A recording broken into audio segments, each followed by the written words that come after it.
ಅಂಬಾಲಿಪುರ ಎನ್ನುವ ಗ್ರಾಮದಲ್ಲಿ ಒಬ್ಬ ರೈತನಿದ್ದನು ಮತ್ತು ಅವನು ತನ್ನ ಪ್ರೀತಿಯ ಹೆಂಡತಿಯೊಂದಿಗೆ ಸಂತೋಷದಿಂದ ಅಲ್ಲಿ ವಾಸವಾಗಿದ್ದನು. ಅವನು ತನ್ನ ಹೊಲದ ಕಡೆ ಹೋಗುತ್ತಿದ್ದಾಗ ಅಲ್ಲಿ ಇರುವ ಒಂದು ತಗ್ಗು ಪ್ರದೇಶದಲ್ಲಿ ನಾಯಿ ಒದರುತ್ತಿರುವ ಶಬ್ದ ಕೇಳಿಸಿತು. ಇದೇನು ಶಬ್ದ? ಯಾವುದೋ ನಾಯಿ ಮರಿ ಇರಬೇಕು ಮತ್ತು ಅದನ್ನು ರಕ್ಷಿಸಬೇಕೆಂದು ಯೋಚಿಸಿದನು. ತಗ್ಗಿನಲ್ಲಿ ನೋಡಿದಾಗ ಅವನಿಗೆ ನಾಯಿ ಕಾಣಿಸಿತು ಮತ್ತು ಅದರ ಬಣ್ಣ ನೀಲಿಯಾಗಿರುವುದನ್ನು ನೋಡಿ ಇದು ನೀಲಿ ಬಣ್ಣ ಏಕಾಯಿತು, ನಾನು ಇಂತಹ ನಾಯಿ ಮರಿಯನ್ನು ಯಾವಾಗಲೂ ಎಲ್ಲೂ ನೋಡಿಲ್ಲ ಎಂದು ಯೋಚಿಸಿದನು ಮತ್ತು ಇದನ್ನು ಮನೆಗೆ ತೆಗೆದುಕೊಂಡು ಹೋಗಬೇಕು, ಇದರಿಂದ ತನ್ನ ಹೆಂಡತಿಗೆ ಸಂತೋಷವಾಗುತ್ತದೆ ಎಂದು ಯೋಚಿಸಿ ಅದನ್ನು ತನ್ನೊಂದಿಗೆ ತೆಗೆದುಕೊಂಡು ಮನೆಯ ಕಡೆಗೆ ಹೋಗುತ್ತಾನೆ.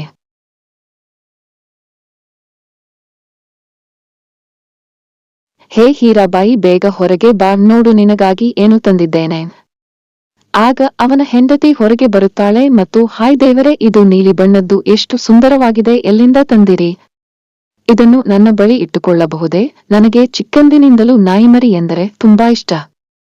ಹೌದು ಹೌದು, ಯಾಕೆ ಇಲ್ಲ, ನಿಮಗಾಗಿಯೇ ತಂದಿದ್ದೇನೆ. ಆದರೆ ನಿನಗೆ ಎಲ್ಲಿಂದ ಸಿಕ್ಕಿತು? ನಾನು ಹೊಲದ ಕಡೆಗೆ ಹೋಗುತ್ತಿತ್ತು, ಇದ್ದಕ್ಕಿದ್ದಂತೆ ಅದರ ಕೂಗು ಹಳ್ಳದಿಂದ ಬಂದಿತು, ನಾನು ಹುಡುಕಾಡಿ ಅದರಲ್ಲಿ ಬಿದ್ದಿರುವುದು ಕಂಡುಬಂತು.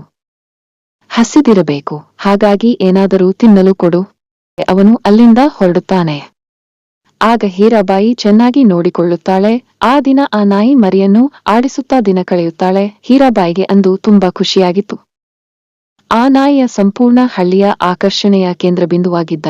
ಅದು ಹಳ್ಳಿಯಲ್ಲಿ ಸುತ್ತಾಡಲು ಹೋಗುತ್ತಿದ್ದನು. ಊರವರೆಲ್ಲರ ಕಣ್ಣು ಆಶ್ಚರ್ಯದಿಂದ ಅದರ ಮೇಲೆ ನೆಟ್ಟಿತ್ತು, ಯಾಕೆಂದರೆ ಯಾರೂ ತಮ್ಮ ಜೀವನದಲ್ಲಿ ಹಿಂದೆಂದೂ ನೀಲಿ ನಾಯಿಯನ್ನು ನೋಡಿರಲಿಲ್ಲ. ಅಯ್ಯೋ, ನೋಡಿ, ಈ ನಾಯಿಮರಿ ಅದೇ ರೈತನದು ಹೌದಾ?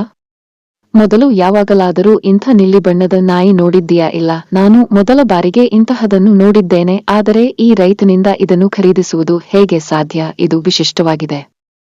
ಹೌದು, ಇದು ಈ ರೈತನಿಂದ ಸಾಧ್ಯವಿಲ್ಲ. ಅವನು ಖರೀದಿಸಿಲ್ಲ, ಅದು ಅವನ ಹೊಲದ ಹೊಂಡದಲ್ಲಿ ಬಿದ್ದಿತ್ತು ಎಂದು ತಂದಿದ್ದಾನೆ. ಅದು ಜಾದುಗಾರ ನಾಯಿ ಇರಬೇಕು ಎಂದು ನಾನು ಭಾವಿಸುತ್ತೇನೆ. ಇದು ಮಾಂತ್ರಿಕ ನಾಯಿ. ನೀವು ಏನು ಯೋಚಿಸುತ್ತೀರಿ?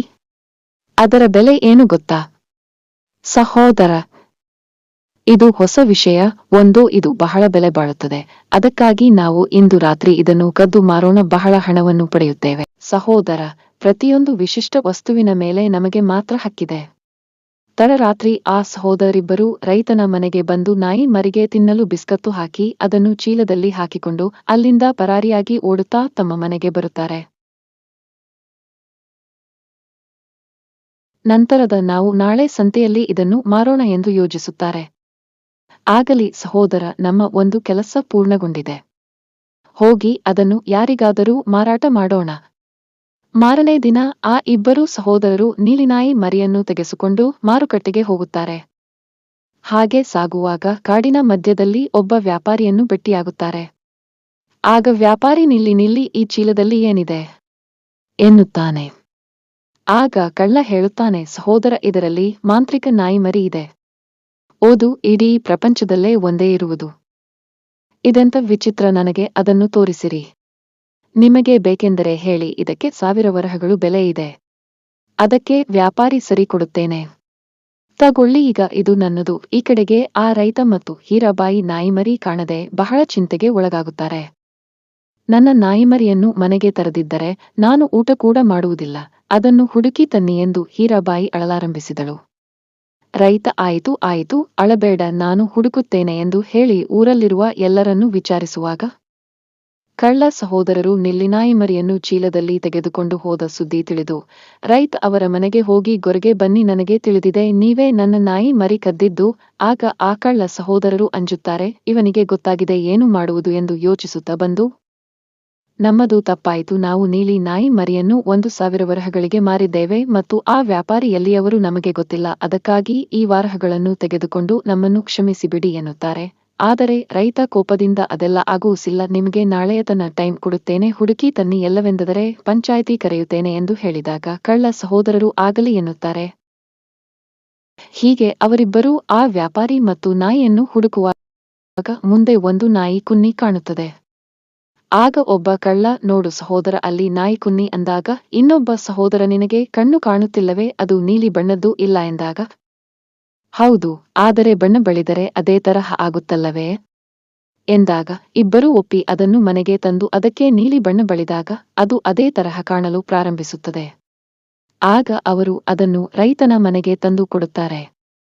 ಆಗ ರೈತ ನಿಲಿಕುನ್ನಿ ತೆಗೆದುಕೊಂಡು ಹೆಂಡತಿಗೆ ಕೊಡುತ್ತಾನೆ ಮತ್ತು ಕಳ್ಳ ಸಹೋದರರಿಗೆ ಹೇಳುತ್ತಾನೆ, ಇದು ಒಳ್ಳೆಯದು ಅಲ್ಲ, ಆದರೂ ನಿಮ್ಮನ್ನು ಕ್ಷಮಿಸುತ್ತೇವೆ ಹೋಗಿ ಎನ್ನುತ್ತಾನೆ.